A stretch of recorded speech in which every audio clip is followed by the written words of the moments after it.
Kaya kung concerned talaga kayo sa biktima, pakitulungan sila, dalhin yan sa husgado. Di ba? Kalimutan na, please muna natin yung mga sarili natin. Kung kayo'y naniniwala, yan ay talagang naapi. Dalhin nyo ron. Tulungan nyo ron. We encourage nyo, dalhin nyo sa korte. Hindi kayo mga hukom. Kita mo, nabuko ka sa sarili mong salita. Ng drug war ni Rodrigo Duterte. Ito po, pag-usapan natin. Ha? Kada upo, may bayad. Grabe, no? Malupit. Yes po, tama po yung nadinig ninyo. Di umano, etong mga kongresista, may bayad kada upo. O yan po, pag-uusapan natin ngayong hapon na ito. Pero bago tayo magsimula, huwag pong kalimutan, i-like tong video na ito. At sa mga hindi ko pa po subscriber, mag-subscribe po kayo. Ayan, sige, simulan po natin agad-agad. Ini-insist ni dating Pangulong Rodrigo Duterte na hindi state-sanctioned ang mga pagpatay sa ilalim ng kanyang administrasyon 2016 to 2022, pero mismo mga salita niya ang humuhuli sa kanya. Ito po, bago natin pag-usapan yung may bayad kada upo, tingnan muna natin itong sinasabi ni Raul. No? Ito problema kasi sa mga mambabatas kung hindi abogado. Diba? Iba po kasi yung sinasabi ni PRRD, iba yung inutos niya, iba yung pagkaintindi nyo, at iba yung motibo nung ibang mga politiko na talagang gusto lang sadyaing i-twist yung mga pinagsasabi ni PRRD. Alam nyo, kaya gustong-gusto ko yung how Senator Pimentel handled yung hearing, no? Kasi bagamat hindi siya maka-PRRD at hindi rin siya di umano sa ibang grupo, siya ay na-handle niya ito ng maayos kasi abogado, no? Hinandle niya ito ng naaayon sa batas. Tatandaan natin may konteksto po lahat ng binanggit ni PRRD. At abogado, wag niyo pong kakalimutan. Abogado si PRRD. Hindi yan magsasalita nang ilalagay niya yung sarili niya sa alanganin. Ako'y naniniwala na yung kanyang motibo ay para wag nang pahirapan yung ibang tao. Kaya nga sabi niya, I take all the responsibilities. Kung merong dapat makulong at merong sisihin, ay dapat siya yun. Kaya nga lalong tumaas ang respeto kay PRRD. Hindi katulad, tingnan yung mabuti, yung ibang politiko nagtatago sa mga vloggers. Yung ibang politiko nagtatago sa mga kaalyadong politiko. Si PRRD hindi, yan ang leader. Sa akin yung isisi, wag na yung mga yan. Nakita niyo yung difference? Siya na rin mismo yung nagsabi na inutusan niya ang mga pulis na i-encourage yung mga nanlaban, di umano, yung mga suspects dun sa drug trade. Ini-insist niya, no, na dapat daw talaga ay merong marahas na gawin dun sa mga suspect. Kaya Hindi, ang sinasabi niya, okay, mas gusto niya na ang nakatumba ay yung mga kriminal, yung mga adik, kesa yung mga pulis. Alam mo, hindi ko maintindihan sa mga ito. Bakit ba ikaw, si Ontiveros, ano bang merong common denominator nyo ni Ontiveros? Bukod na sa kayo ay magkaalyado, ako nagtatanong lang. Ano bang pinagkapareho ninyo? Bakit ang hilig nyong pinagtatanggol yung mga kriminal? Mas gusto pa nyo ang mamatay itong mga pulis. Hindi ko po sinasabi na lahat ng pulis ay matino. Meron nga ding talagang sangkot sa droga. At sinabi yan ni PRRD mismo. Pero mas gusto niya kung sakaling maglalaban, gusto mong maulila yung mga anak ng mga matitinong pulis? Gusto mong maulila, mawala ng asawa yung mga matitinong pulis? Hindi nyo kasi alam ang isip ng kriminal. Lalo't lango sa droga, delikado po yan. So, kung maglaban sila, yun ang problema nila. Sa kanilang problema yun. Dapat pag hinuhuli ka, taas ang kamay. Simple, di ba? O di wag ka maglaban. Bakit ba ang pinoproblema nyo yung mga kriminal? Diba? Yun ang pinagtatanggol nyo. Ang effect nito sa ating mga pulis ay gagawa sila ng paraan para maudyok yung mga drug suspects na manlaban talaga. Isa pa to. Hindi ka nakinig ng maayos eh. Yan ang problema nyo eh. Ang sabi ni PRRD, mga matatalino yan. Hindi naman susunod yan sa alam nilang illegal. Napakaliwanag nung pagkakasabi, anong parte ron na hindi mo naintindihan? Kailangan ba maging abogado ka para maintindihan mo ang mga pulis? Yung mga matitinong pulis na hindi mga adiktus, hindi susunod yan sa illegal. Kitang-kita naman yung purpose ni PRRD eh. Madugo po kaya nga tinawag na drug war eh. Bakit? Malaki po ang pera dyan. Mayayabang yang mga yan. Bakit? Sa tingin nila, entitled sila, adik yung mga yan eh. Baka nakakalimutan nyo. Adik yan. At para sa kanila, matigas sila kasi may sinasandalan silang mga pulis o mga matataasang posisyon. Hindi nga natin alam, baka may mga congressman, senator, mayor pa silang sinasandalan. Matitigas ang mukha ng mga yan. Paano mo susugpuin yun? Ay, sumuko na kayo. Babakla-bakla. I mean, I have nothing against gay. Pero sige, sumuko na kayo. Tingin mo, sasantuhin ka ng mga yan? Ibig sabihin kahit yung nanlaban narrative, yung ganong modus, ay nanggaling mismo sa mga pulis. At ang bottom line nito ay mismo, ang dating presidente, siya ang nagdulot ng ganitong libo-libong mga patayan sa ilalim. Alam mo ha, sa survey, ang daming natuwa sa drug war. For 6 years, nagkaroon tayo ng kapayapaan dito sa mga lintik na mga adik na ito. And now, pinipilit nyong ibalik. Yang ginagawa ninyo, sinasabi nyo na nagkakaroon na yung si PRRD ay parang kinukonsinte pa yung pumatay ng adik.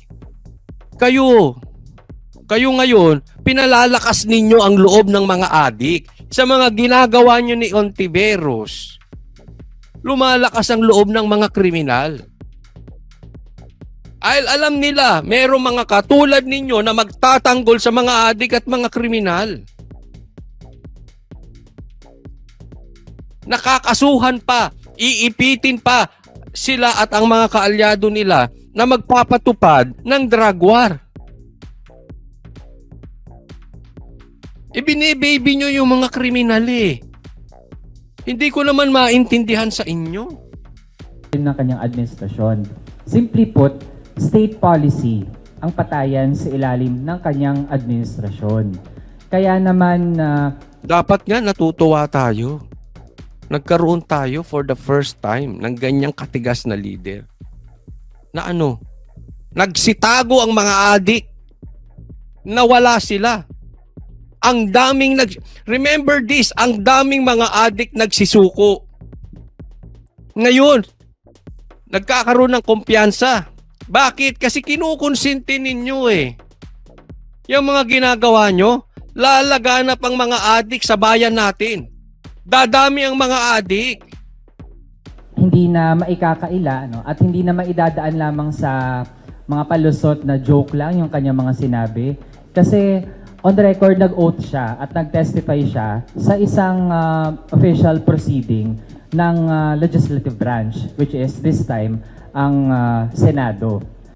Kaya dapat lamang na imbestigahan din, hindi lang ng Senado, pero maging ng Quadcom sa Kamara. Ayun, lumabas na. Dapat imbestigahan din.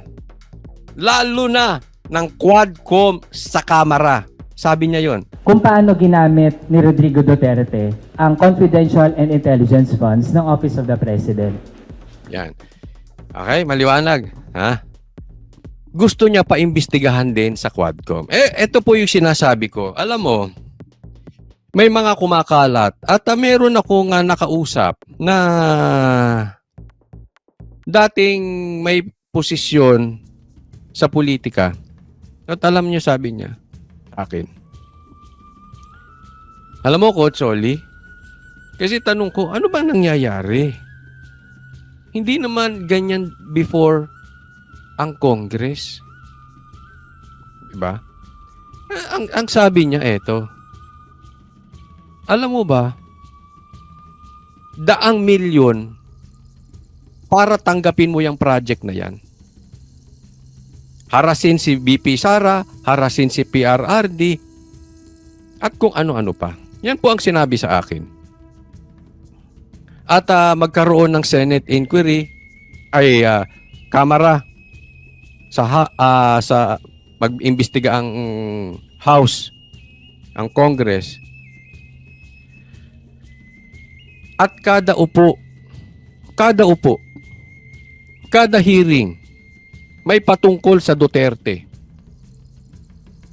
Duterte man mismo o patungkol sa mga Duterte, mga kaalyado ng Duterte, mga kaibigan ng Duterte, kada hearing, kada upo, 10 milyon. Yan po ang sabi sa akin. Oh. Mataas na politiko. Alam mo, hindi po ako naniniwala eh. Ayaw kong maniwala. Sa totoo, ayaw kong paniwalaan. Kasi, pag iniisip mo, grabe ang paghihirap ng mga Pilipino. Grabe yung kanilang ang daming mga Pilipino, katulad ng bagyo, nasa taas na ng bubong. Yung iba, halos isang beses lang kumakain.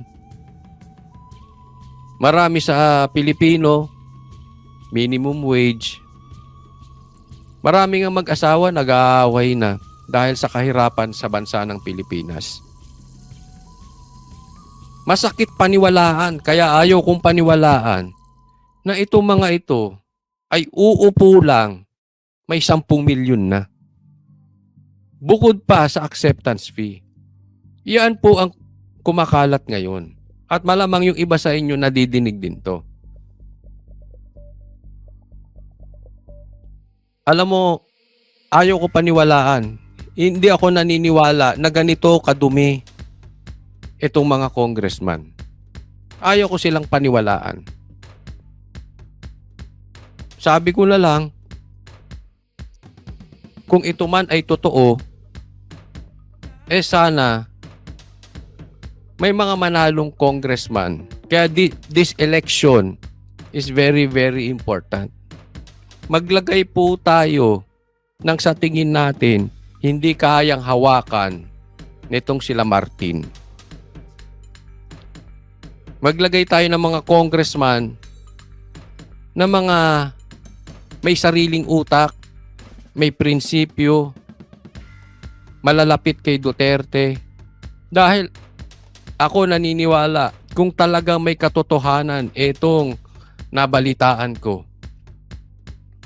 At may nakaupo dyan na matitino or mga kaibigan ng Duterte, I'm very sure about this, ibubuking nila yan eh. Ngayon kasi walang nagsasalita. Kung totoo man hindi ko sinasabing totoo. Ako nga hindi naniniwala eh. Hindi po ako naniniwala dyan. Ayaw kong paniwalaan na ganyan na po kadumi ngayon. Na meron talagang demolition job. May demolition project para siraan ng mga Duterte. It cost money. Money, pera ng taong bayan. Huwag po nating paniwalaan. Ayoko pong paniwalaan. Pero kung sakali mang totoo, Depende na yan sa pagboto natin. Kung sinong iboboto natin at kung ito'y totoo, mabubulgar to. After the 2025 election, kung tayo ay boboto ng matino. At kung hindi ito totoo, mamamatay lang naman yung balita kung hindi totoo. 'Di ba? Ayaw kong maniwala, hindi ko pinapaniwalaan. Pero pag tinitingnan ko ang aksyon ng mga tao, especially dito sa Congress, talagang mainit na mainit sila. Katulad nito sinabi ni Raul, dapat imbestigahan din ng Quadcom itong sa drug war. Parang sinasabi ko, napaka-gigil ninyo. Umupo. Hindi ko sinasabing may bayad yung Quadcom. Pero parang gigil na gigil kayong umupo at imbestigahan ng mga Duterte.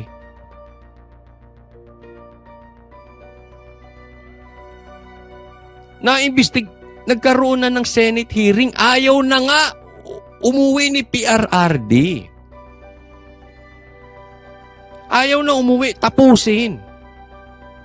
Tatandaan po natin, kayo, wala kayong kapangyarihan, wala kayong karapatan husgahan si PRRD or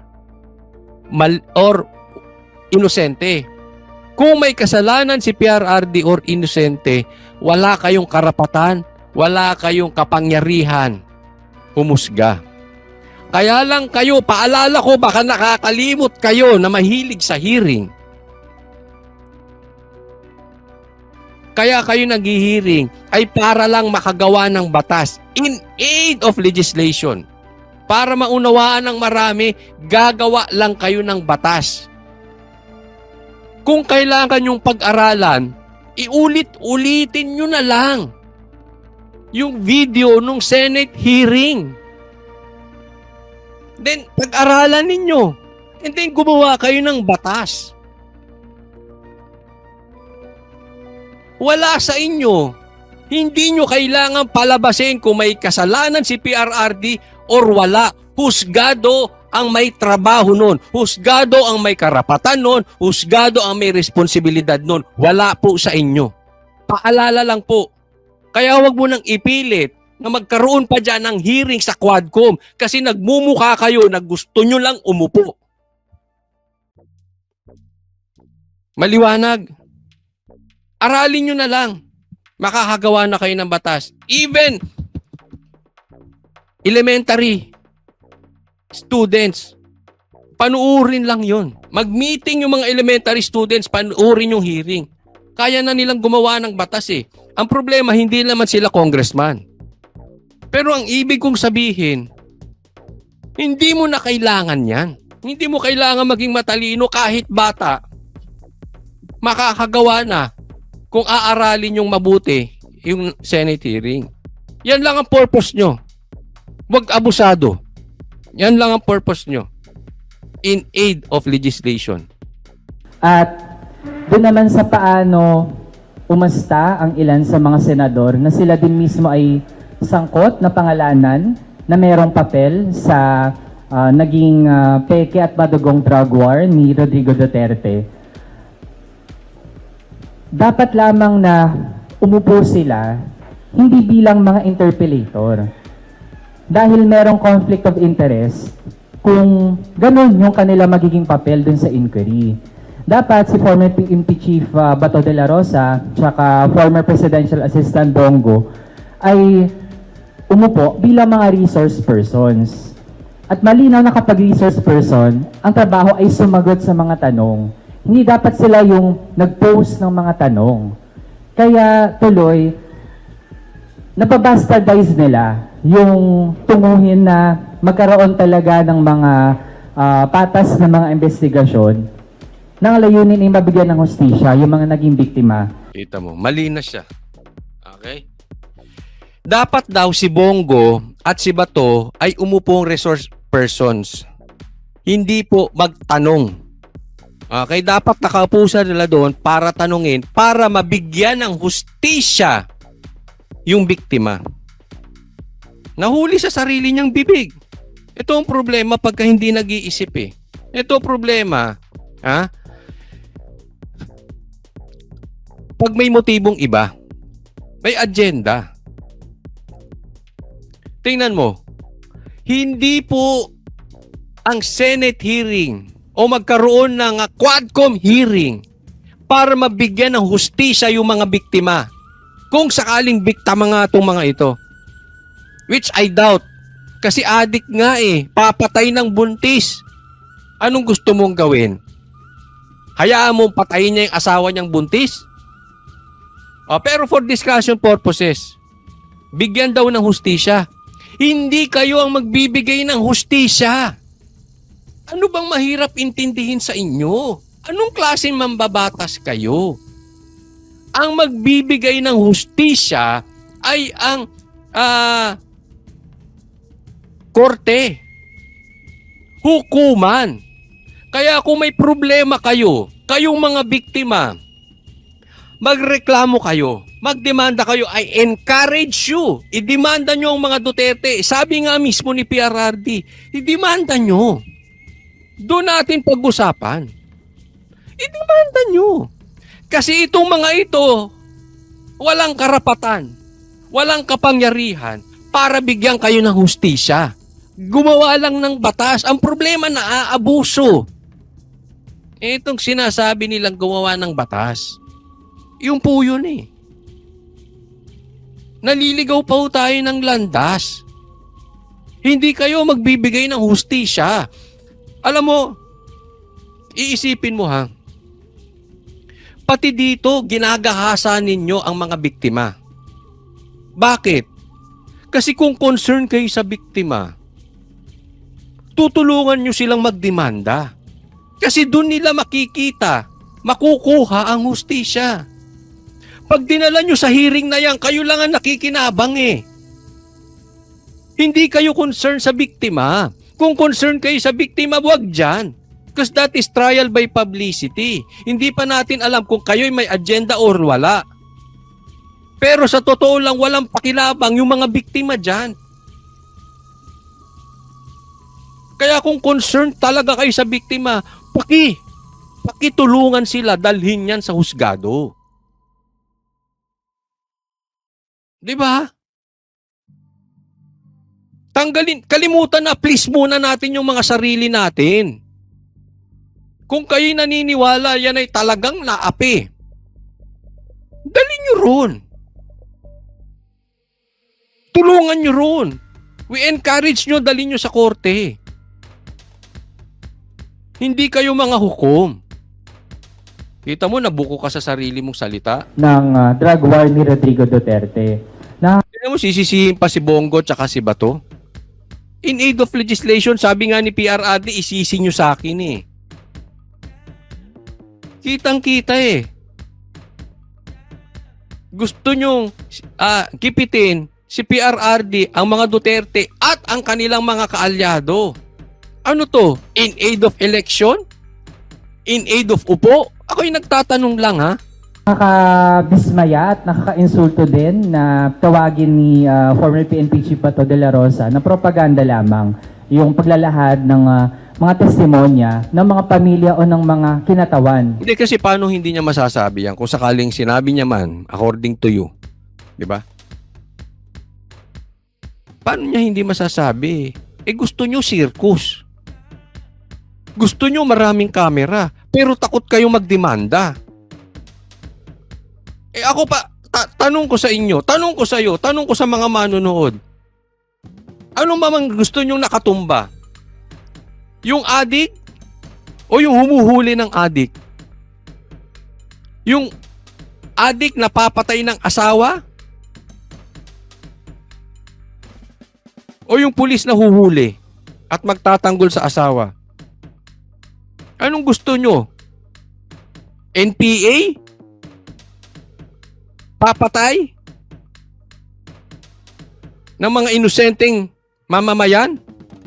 Or Pilipino ay mga pulis na ipinagtatanggol ang mga Pilipino?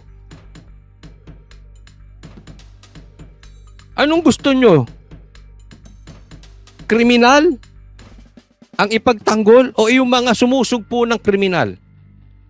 ng mga biktima ng drug war. Ay nako, hirap na ako dito sa mga ito. But anyway, yan po sila no? At sana wag nating kakalimutan. This election coming 2025 is very important. Kailangan po natin ang mga congressman na sa tingin natin magsisiwalat kung meron mang kalokohan or bayarang nangyayari sa loob. Huwag po natin kakalimutan. Huwag din natin kalimutan sa mga hindi ko pa po subscribers, subscribe kayo. And paki-like nyo na rin po itong video na ito. Para sa Diyos at Pilipinas kung mahal, God bless everyone.